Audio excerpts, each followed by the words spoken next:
Am I the a-hole for telling my daughter to get over herself? I was blessed with 3 beautiful children, and unfortunately my eldest, Brooke, passed away when she was 5 years old. It rocked my world, and I know I haven't been the same since. I went through therapy and still attend to this day, but a part of me died too. I will never let my daughter be forgotten. I bring pictures of her to events such as holiday celebrations and birthdays. I talk about her all the time. Every year on my living children's birthdays, I think of her and how her once younger siblings are now older than her. My other daughter, Marnie, is getting married next month. I asked her if she was having a memorial table, and she said no. I asked her about creating a seat for her sister who passed, as she should be a part of the day. Marnie told me no, that for once she wants a day about her. She says she couldn't have one event that wasn't about Brooke. Even her graduation, I had put a picture of her on the seat. She said I needed to stop making my grief front stage. I told her she was being incredibly selfish, and until she goes through a loss like this, she'll never understand. Marnie asked me if her kids would have to live under the shadow of Brooke too, and I told her she should be ashamed to get over herself. My son says I'm being terrible and I need to reevaluate my life. Am I the a-hole? Now for the top comments. You do realize that you've made your living children feel like they don't matter, right? You're the a-hole. I cannot imagine your loss, but you've hurt your 2 living children by never allowing them to move on. And in your fear of having Brooke forgotten, you have ensured that they resent her memory. I understand wanting to keep a loved one's memory alive, but there's a time, place, and prioritization for it. It's disrespectful to the living children too, for the lack of a better word, obsessed with someone who is no longer here. Opie's life revolves around the deceased daughter so much so that it's sickeningly offensive for Opie to put the other children second place. I'm not gonna sugarcoat my words just cause Opie's grieving. I don't like Opie at all. She's not a good or even a decent mother to her children right now. Maybe in the future as well. The other children don't have the same bond to Brooke as Opie does. They should not be subjected to Opie's obsession. I'm sure the children feel the need to compete with their dead sister for a fraction of their mother's attention. They should miss her. Pain leads to happy memories. Why would they want to forget their sister? Even her graduation, I had put a picture of her on the seat. Is Marnie happy? No. She wants her grief out of her life. I want to quasi-hijack this understandably harsh comment to add, because I know people who started therapy because of behavioral patterns that harmed their loved ones, had a misfortune of finding a really crappy therapist, and got much, much worse. Holy smokes. Get a new therapist. I want to offer sympathetic and productive advice to Opie. And the most generous thing I can assume about her is that she spent several decades seeing a wildly incompetent therapist who is completely disinterested in helping Opie have meaningful relationships with the living, or even understanding what such a thing might be. I'm going to be blunt, Opie, because apparently your own children telling you you're terrible is not enough to get through to you. Most bad parents only manage to sow discord between their living children. You've accomplished the rare feat of causing the living to resent the dead. If you do not believe in an afterlife, then it follows that none of what you are doing to remember Brooke is actually for Brooke. It's for you. Stop being selfish. If you do believe in an afterlife, then surely you understand that Brooke doesn't want a table at Marnie's wedding. She wants a place in Marnie's heart. That's not going to happen until you stop turning all of your kids' important life events into a decades-long memorial for Brooke. You're the a-hole. None of what you are doing to remember Brooke is actually for Brooke. It's for you. Over and over this. Can you imagine that you are at your graduation and your mother requests an empty chair to put your sister's photo who died over a decade or 2 ago? My 20-year-old brother ended himself and it consumed my dad. He didn't care about me or anyone else. All he cared about was my brother. It's pretty rough when your parents' favorite kid is their dead one. You're the a-hole. I say this with the most love I can muster, but you are the one who needs to get over yourself. Next story. Am I the a-hole for choosing my son over my stepdaughter? I, female 32, have been married to Mark, male 36, for 6 years.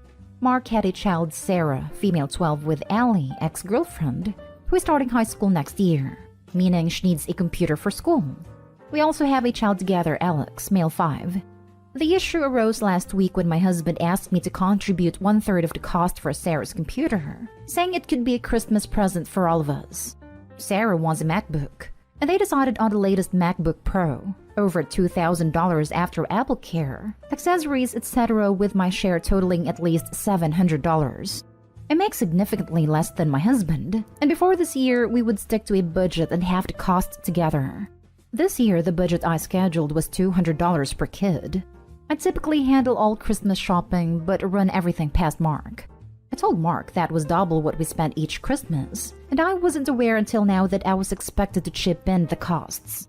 I said if I'd had time to save, I might have, but on short notice it wasn't possible, and suggested we look at cheaper options, which was quickly shot down. I told him that I could contribute $200 from my savings, but no more, so we still had to buy presents for Alex.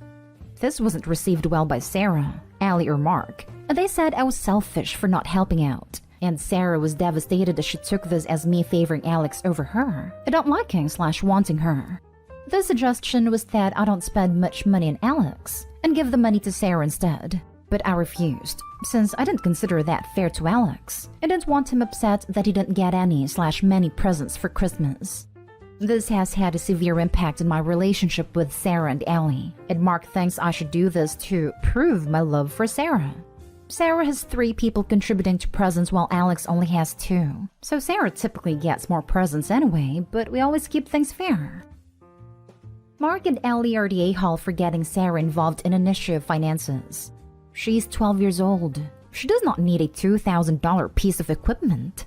Let them get it for her and see what happens when she breaks it. The fact that he equates sticking to a budget with not caring as much about Sarah is a huge red flag as well. Not the a-hole. However, keep your eye on your husband and his ex playing their daughter against you. You won't be the a-hole if you play into their game at your son's expense. I would just like to point out that most high schools issue their own computers to students. My kid is in high school and they gave out iPads for the students at the beginning of the school year. So this isn't a need, it's a want, and an expensive want for a 12-year-old. Not the a-hole. Why does a 12-year-old need a MacBook Pro in the first place? I got through university with a laptop I got open box at Best Buy for $400. It sounds as though he tried reasonable compromises and suggestions, and it's pretty rude of them to have involved her in this conversation. Good luck untangling this mess, and I hope the adults can reach some kind of agreement without spoiling the joy of receiving gifts gracefully for your stepdaughter. To be fair, some high school programs, think anything related to design, code, video editing, etc., do require certain software that only runs on newer laptops, or require Mac instead of PC. This isn't as common in high school as in college, but does exist. I don't know any schools that require PC but advanced courses at my public high school. Both schools I went to for undergrad and my grad school required a Mac that could run a certain version of software on it. Dad could also be thinking a newish MacBook now. We'll ask her through undergrad if it's taken care of properly. Why she needs a brand new Pro is beyond me. Refurbed ones will last just as long and can be $300 plus cheaper. However, that's school. The kid has 2 parents to pay for school, and Opie isn't one of them. Opie's a bonus parent to this girl. She could include a nice case or keyboard protector or year of Microsoft Suite and kids' Christmas gift, but is by no means responsible for this very expensive education-related tool. Kids' bio parents are being selfish a-holes. So not the a-hole in my opinion too. Yes, Mark was adamant on new so she could use it all through high school, 6 years, which I do agree on. The school supplies all the software needed, so I assumed the computers they suggested were needed for the specific software they needed. Edit. After reading the comments, I've decided to stick to my decision. I will offer $200 but won't pay more than that, and suggested cheaper options once again. I definitely agree that Sarah doesn't need that expensive of a laptop, but will suggest a MacBook Air. Any further comments would be much appreciated. Next story is titled, Am I the a-hole for not allowing my ex-mother-in-law to have a key to my house? So me and my ex have been separated for 2 years. We separated on good terms and we get on well despite our differences. We do have a 3-year-old daughter, and he works a lot, so he doesn't get to have our daughter often. For this reason, I gave him a spare key to my house so that he could pop in and see us whenever he wanted. I completely trusted him with his key. For context, I have never had a good relationship with my ex-mother-in-law. She's always hated me and accused me of ruining her son's life by getting pregnant so young. I was 18. She hates me so much that when I was pregnant with our daughter, she threatened to take me to court to gain full custody of my daughter. When I found this out, I was of course furious and did confront her. They were empty threats, as I honestly think she knew she'd be fighting a lost battle. She despises me, and honestly, I'm not her biggest fan either. I haven't much interacted with her since I left my ex, except from the fortnightly visits where I take my daughter to her house. Well, my ex has been coming over to the house as usual, but has not been using his key. At first I thought nothing of this, but it became more frequent, and so I said if you're not going to use your key, I'll have it back. He then informed me that his mom had asked for the key so that she had access to the house, and to see her granddaughter whenever she wanted. He told me he agreed. I lost my temper completely. After everything I'd gone through in the past, I had absolutely no idea why he thought it would be a good idea to give his deranged mother my key. I told him I wanted it back immediately, and that I no longer wanted him to have a key. He is furious at me, saying his mother is in pieces, as all she wants is to know that she can see her granddaughter whenever she so pleases. I told him that that was in no way realistic, and that if she wished to spend time with my daughter, she could message or call me and I'd bring her over with me there in attendance. This wasn't good enough, and now him and his family are not speaking to me. So am I the a-hole? Now for the top comments. Not the a-hole. Start documenting these things. Exact dates, exactly what they do and say. This sounds like a course leading to a restraining order on the mother-in-law. Be prepared for that date. Stand your ground firmly on this issue. If he wants to invite her over while caring for his daughter, that's his choice. Giving her access to your home is a gross violation of trust, and you are right to revoke that access. Personally, don't ask for the key back. Just change the locks. It will give you peace of mind that you are safe again. I had started documenting back when she threatened custody, but stopped when we separated.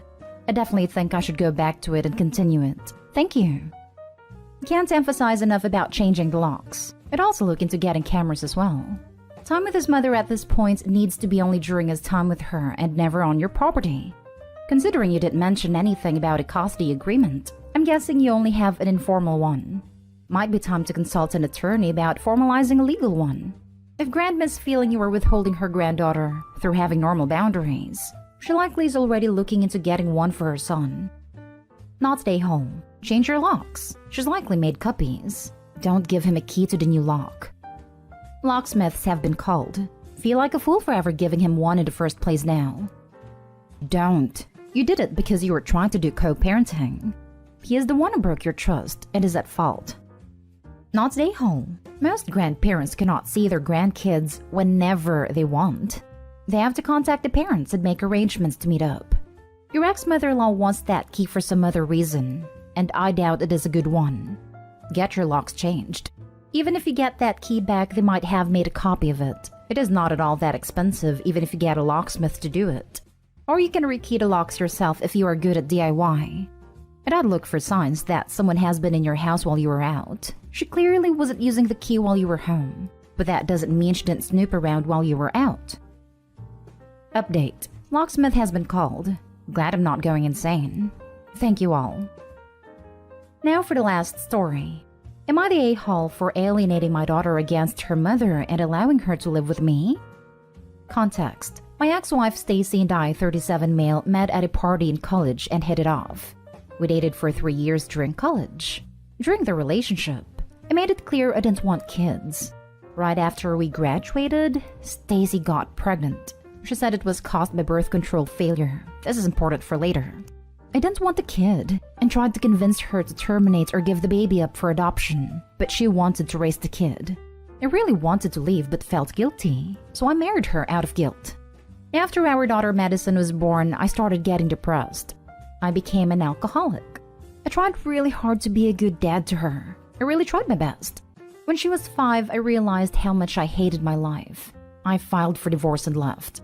I made sure to always pay child support. I still loved Madison, I just couldn't be a good parent to her at a time. I stayed in Chicago for a bit, but eventually moved to Canada for a job. Still, I felt like I had no purpose. I was still depressed, and I was still drinking. I was in a pretty dark place. I even lived in my car for 3 months.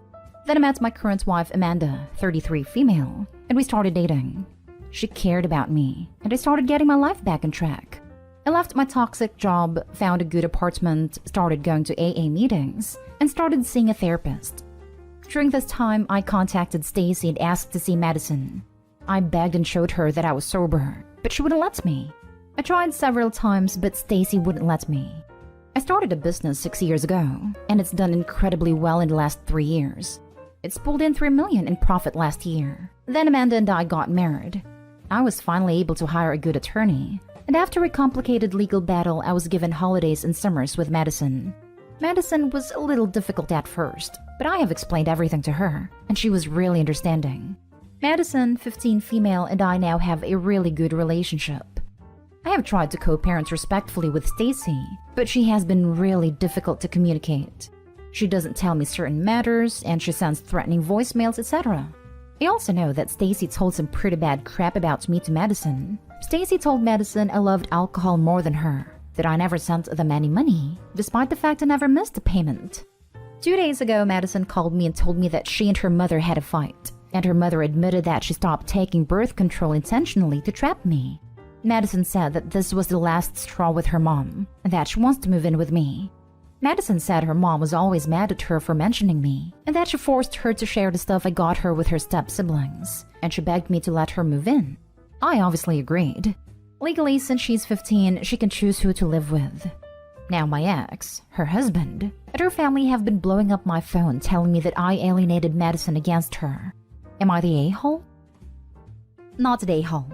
Oh no, the consequences of my actions. I have to laugh at them accusing Opie of alienating her. Opie didn't need to do anything since mom did a good enough job of that herself. Not the a-hole. You've turned your life around and started making amends with your daughter, which is exactly what a good father is supposed to do. Your ex not only lied to you about taking birth control to trap you, but she's been lying to your daughter for 15 years about you. And now she's pissed off because your daughter can see what a horrible manipulative person her mother is. Mom is and has been committing parental alienation, which is a huge no-no and would be another reason the courts would give Opie custody over the mom anyway. Mom is a a-hole. She desperately wanted a child, and now that she has one, she is doing things to hurt her. Wow, how very sad for them all. Thank goodness Opie has turned his life around, gotten sober, and is being a good father so that girl can have one responsible, loving parent.